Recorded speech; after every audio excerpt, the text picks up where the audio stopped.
Alright, what's up guys? It's Richie here with Statifying Football, and this is your Week 3, I believe. Yeah, Week 3 NFL preview picks, whatever. First, Thursday night game, Tennessee Titans taking on the Jacksonville Jaguars. The Titans, they lost their last game 19-17 to the Indianapolis Colts. Mariota passed for 154, touchdown, ran for 32. They ran for 123 yards as a team. Their defense did have 3 sacks, 2 turnovers, but they did allow 167 rushing yards, and they were only 1 for 10 on third down. Whereas Jacksonville lost in a close defensive game, 13-12 to Houston. Gardner Minshew, the rookie from Washington State, had another good game, a solid game anyway, 213 passing, a touchdown, and 56 rushing yards. Their defense did have 4 sacks. I expect this to be, pretty kind of a low scoring-ish fair, maybe a 20-17 sort of deal here. I think it'll be pretty even, but I'm going to lean towards the Titans here just because of the quarterback experience, Mariota over the rookie. Although the rookie's playing well, I'll give this slight nod to the Titans. All right, going into the Sunday games, first one, the Cincinnati Bengals taking on the Buffalo Bills. Cincy, they're coming off a whooping. They lost to San Francisco 41-17. Andy Dalton passed for 311, 2 touchdowns and a pick. Tyler Boyd had 10 catches, 122. John Ross III had 4 catches, 112 and a touchdown. However, they only ran for 25 yards, and their defense allowed 572 yards to San Francisco. Those are kind of numbers that you don't see in the NFL in terms of yards allowed, right? That most of the time, in the NFL, if you're putting up a lot of yards, it's 4 to 450, not almost 600. So they got to shore a lot of things up. The Bills, to me, are surprising 2-0. They beat the New York Giants 28-14. Josh Allen passed for 253 and a touchdown, ran for 21 yards and a touchdown. They ran for 151 as a team. Their defense forced 2 turnovers. I'm not a believer yet in the Bills. I still don't like Josh Allen. He's still really inconsistent to me. The Bengals, though, the first 2 games, they were solid against Seattle and then got killed against San Francisco. I just think I'm still kind of leaning Cincy. I'm going to go Cincinnati here. This will be the last time I doubt the Bills for now, so I'll go Cincy here. Dolphins taking on the Cowboys. This one shouldn't be close. Miami lost 43-0 to New England. They had 2 quarterbacks combined for 18 of 39, 142 passing yards, 4 interceptions thrown. They only had 42 rushing yards. They had 184 total yards. They were 2 for 15 on third downs. They gave it 59 to Baltimore and 43 to New England. And Dallas has been hitting their mark the first 2 games.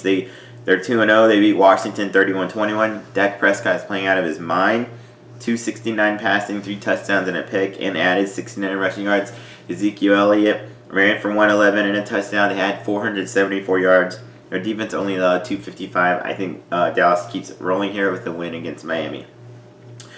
Denver taking on the Packers. Denver lost in a really close game, 16-14 to Chicago. Flacco was solid, 292 passing, 1 touchdown, 1 pick. They had 372 total yards. Their defense only allowed 273 to Chicago.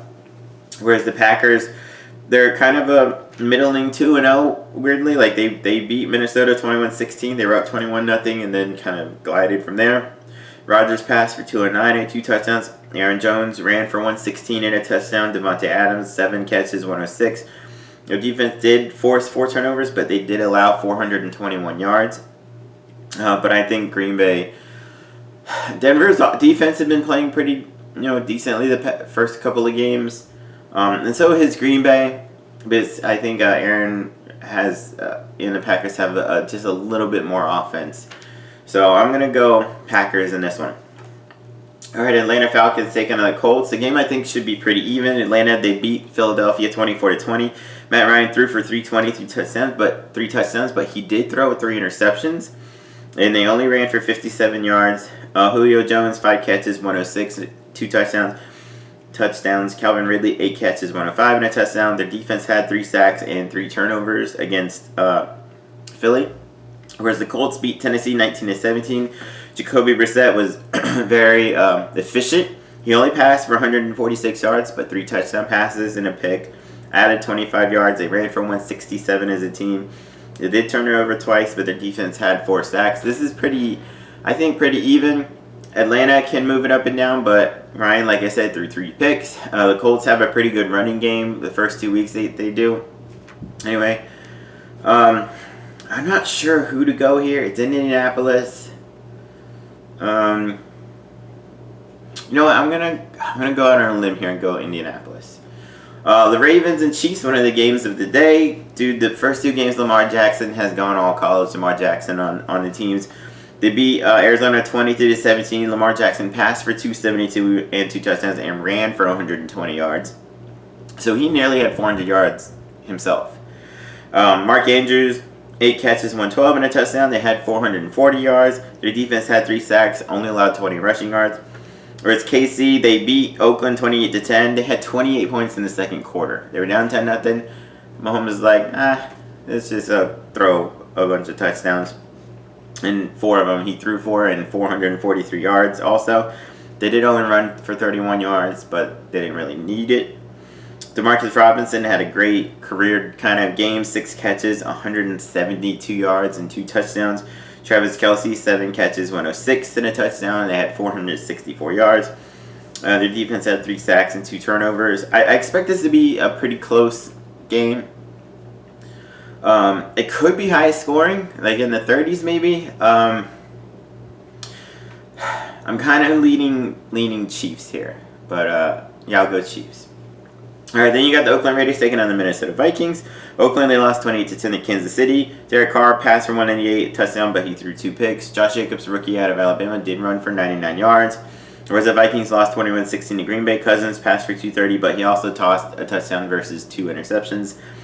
Dalvin Cook did run for 154 yards and a touchdown. They had 421 total yards. Oakland just gave up all those yards to Kansas City. Minnesota, the first 2 weeks, Cook has run for over 100 yards, and they put up some yardage. So I'm going to lean the Vikings here. And plus, Oakland has to travel kind of across the country here from California to Minnesota. So it's another advantage, Minnesota. All right, the New York Jets, they lost 23-3 to Cleveland. Sam Darnold, quarterback, he didn't play because he had mononucleosis. Trevor Siemian, he played a little, got hurt, and he's out for the season. So now they're back to a third-string guy, Luke Falk, who had a solid game. He was 20 of 25 for 198. The defense had 3 sacks, but they allowed 375 yards. Where New England just rolled over Miami 43-0. Brady went all Brady again, 264, 2 touchdowns.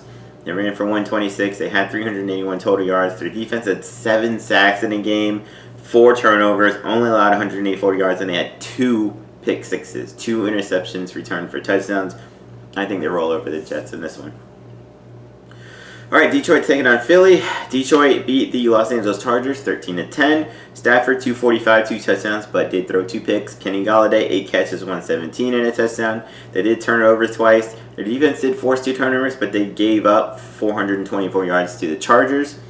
Whereas Philly lost 24-20 to Atlanta. Wentz was 231, 1 touchdown, 2 picks. They only had 286 total yards. Nelson Aguilar 8 catches, 107 and a touchdown, but their defense did have 3 interceptions. And Stafford threw a couple of picks. I think I want to give the edge to Philly here. I think they bounce back with a win here. All right, the Carolina Panthers taking on the Arizona Cardinals. Carolina lost 20-14 to Tampa Bay. Cam Newton did pass for 333 yards, but they only ran for 39. Greg Olsen, 6 catches, 110. Their defense had 3 sacks. They only allowed 289 total yards. However, Carolina did have to settle for 4 field goals. They were to move it decently, especially the first half against the Bucks. They had to settle for field goals, and they're going to have to get touchdowns against Arizona. Arizona, they're 0-1-1, but the first 2 games they've shown they can move the ball and put up some points. They lost to Baltimore 23-17, but Kyler Murray, another 300-yard game, 349 passing. Christian Kirk, 6 catches, 114. Larry Fitzgerald, the ageless one, 5 catches, 104. Their defense did allow 440. Carolina can put up some yards. I'm gonna say Carolina. I don't know. Cam Newton may not play. If Cam plays, I'm gonna go Carolina. If he doesn't, I'm gonna go Arizona. I'll go Arizona. All right, the Giants taking on the Bucks. Giants lost 28-14 to the Bills. Eli Manning, 250, 1 touchdown, 2 picks. Saquon Barkley, again, 100 yards rushing, 107 and a touchdown. They did have 370 yards. Their defense had 3 sacks in the loss. Tampa Bay's coming off a nice win against Carolina, 20-14. Winston only passed 208 and 1 touchdown, but he didn't turn it over, which is what the defense has been playing well the first 2 games. The first game, Winston threw 3 picks and 2 were returned for touchdown. This one, he didn't turn it over, and we won. I say we, I'm a Bucs fan. Chris Godwin, great game, 8 catches, 121 and a touchdown. The defense did have 3 sacks, however, Tampa Bay did have 12 penalties. Now, the Giants are starting Daniel Jones, the rookie quarterback out of Duke, over Eli. So that kind of bodes well to the Bucs. I'm going to go Bucs here because their defense has been playing well, and if Winston can just not be Winston, then I think we win. All right, the Houston Texans taking on the Los Angeles Chargers. Houston beat Jacksonville 13-12. Deshaun Watson passed for 159 and he ran for a touchdown. Their defense had 4 sacks. They didn't do a whole lot on the ground, or really, it was a defensive battle. The Chargers lost 13-10 in Detroit. Rivers did pass for 293, but he threw an interception. They did run for 137 yards. They had 424 total yards, but they turned it over twice. This could be relatively high, like in the 20s maybe. A pretty close game. I'm going to go,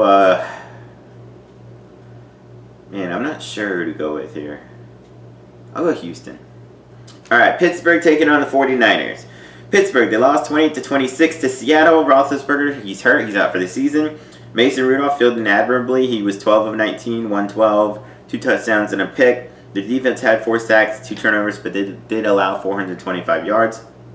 San Francisco, they killed Cincinnati 41-17. Garoppolo, 297, 3 touchdowns and a pick.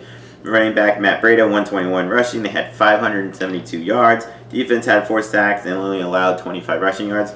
I'm actually going to go Pitt here. I think a lot of people that don't know about Mason Rudolph. He was a 3rd-round pick in the 2018 draft. I thought he was in a great situation. He's as talented as all his 1st-round picks. He's out of Oklahoma State. I figured he'd sit a few years behind Roethlisberger. And Steelers, they always have a solid team. Yeah, they're kind of shaky starting this year, but they always have, solid players, a solid team. They're one of the most consistent franchises in all the sports. Think about it. Almost 50 years. They only had 3 coaches, right? And all 3 have taken them to at least 2 Super Bowls, right? Chuck Noll in the 70s, 4 Super Bowls. Bill Cowher, 2 Super Bowls. Mike Tomlin has gone to 2, I believe, so far. 2 or 3, at least 2. So I think, and it's a little sped up now, but Mason Rudolph did sit last year. He's a solid player. I think he surprises a lot of people this season, and I think it starts here with the Niners, against the Niners.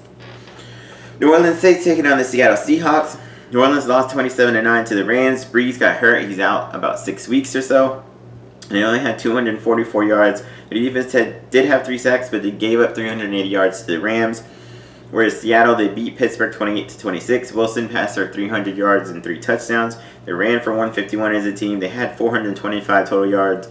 I think New Orleans missing Breeze. Now Sean Payton can put together offense, but this is another thing where they're missing the quarterback, and Teddy Bridgewater is okay, but it's another thing. They got to travel across the country from New Orleans to Seattle. So I'm gonna go Seattle here. All right, the Sunday night game, the Los Angeles Rams taking on the Cleveland Browns. The Rams, they beat New Orleans 27-9. Goff, 283 and a touchdown. Although they were only up 63 at halftime, their offense did struggle a little bit. Cooper Kupp, 5 catches, 120. Whereas Cleveland rolled and bowled over the Jets, 20-33. Baker Mayfield, 325, touchdown pick. Odell Beckham Jr., 6 catches, 161 yards and a touchdown, and they had 4 sacks. This could be pretty interesting. I'm going to the Rams this side. Even before Breeze was hurt, their defense was playing well against a good offense. And the Browns, they're solid or not. They are tough offense, but not quite what the Saints are, at least yet. So I'm going to go Rams. Then the final one, the Monday night game, Chicago taking on Washington. I'm not sure what to think about this. The Bears, they beat Denver 16-14. They did run for 153 yards. Trubisky passed, I think, for like 120. They didn't do a whole lot on offense, clearly by the score. whereas Washington lost 31-21 to Dallas. Case Keenum had another solid game, 221, 2 touchdowns. They only ran for 47 yards. I can see this being kind of close because the Bears are good defense, but I'm going to give the edge. See, my gut is telling me Redskins, so I'll get the edge to the Redskins. Alright, so there's my picks and previews for the NFL Week 3. Go check out my other previews for my college games. Check, like, subscribe, give me comments, all that stuff. Peace. Don't feel like home. Don't feel like home. Been down, I had lost all hope and wake up, try to find my focus. Meet someone new, but the walls ain't broken. It's a never-ending circle I'm in. Time slow when you're on your own and just seeing that name on your phone and phone rings, not you, heart slow, man. Why you gotta switch up the plan?